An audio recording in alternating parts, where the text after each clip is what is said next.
ఆఖరిగా ఒక ప్రశ్న అడుగుతున్నాను అందరినీ. బాగానే ఉంది సినిమా, బాగుంది అంటే అడుగుతుంటే కూడా కామెడీగా ఉందండి మీకు. సర్లే ఈ సినిమా హిట్ అవుద్దని మన అందరికీ నమ్మకం ఉంది కదా, కానీ సినిమా హిట్ అవ్వడం వెనక ఖచ్చితంగా బలమైన కారణం ఒకటి ఉంటుంది.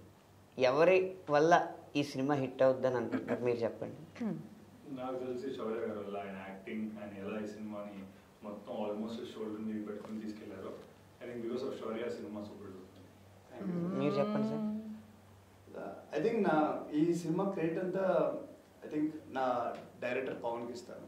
ఎందుకంటే అసలు ఆ కథ రాసుకున్నప్పుడే ఒక క్యారెక్టరేషన్ కానీ నన్ను బాగా మౌల్ చేసేదానికి అండ్ నన్ను బాగా ఎలివేట్ చేశాడు. సో నన్ను ఇలా చూపించినట్టుగా ఇంకొకరికి ఏ డైరెక్టర్ చూపించలేదు.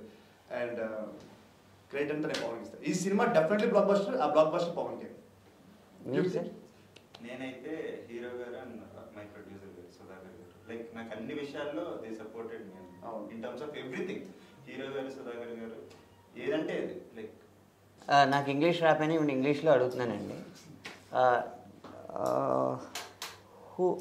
Who is the person behind this movie success?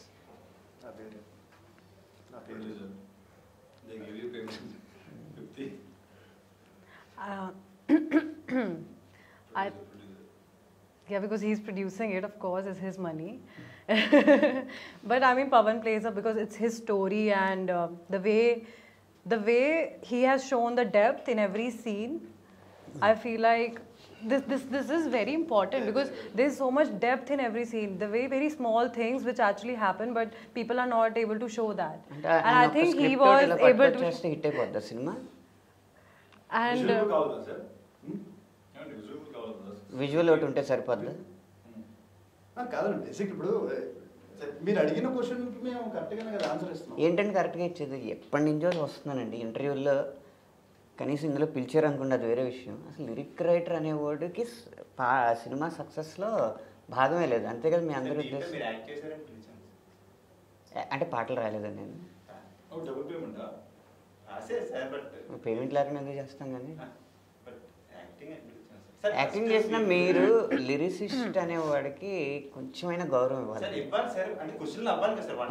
ఈ ఇంటర్వ్యూ ఏదో మూలంలో తోసారు కాదండి, కాదండి ఎవడ సక్సెస్ అంటే కనీసం ఈ లిరిక్ రైటర్ అనేవాడు పేరు ఒక్కడే చెప్పడేటండి, నాకు అర్థం కాదు. ఎన్ని పాటలు మిలియన్ వ్యూస్ అయితే సినిమా బిజినెస్ తారుమారైనాయో తెలియదండి మీకు. సో మీ ఉద్దేశం ఏంటంటే లిరిక్ రైటర్ అనేవాడు కూర్చోండి, మీరు ఎందుకంటే సీరియస్ అవుతున్నారు? ఇంటర్వ్యూ కామెడీగా ఉండొచ్చండి, విషయాన్ని కొన్ని సీరియస్గా తీసుకోవాలి కదా. దేని గురించి అండి? ఆ లిరిక్ రైటర్ అనేవాడికి ఒక రికగ్నిషన్ కానీ. సార్ మేము మాకు సాంగ్స్ కావాలన్నప్పుడు మీకే ఫోన్ చేస్తాము.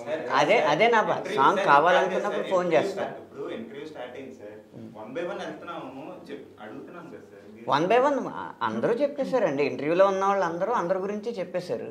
మీ యాక్టింగ్ గురించి ఇంకా చెప్పలేదు కదా, మీ యాక్టింగ్ చాలా బాగా చేశారు, చాలా బాగా చేశారు మీ యాక్టింగ్. డాన్స్ కూడా చాలా బాగా. యాక్టింగ్ ఓకే అండి, ఒక పాట మిలియన్ వ్యూస్కి వెళ్తే ఆ సినిమా బిజినెస్ మారిపోద్ది. కానీ మేము అంటే ఇంకా మా వాల్యూ అంటే బిజినెస్ అయిపోతుంటే మా వాల్యూ లేదా?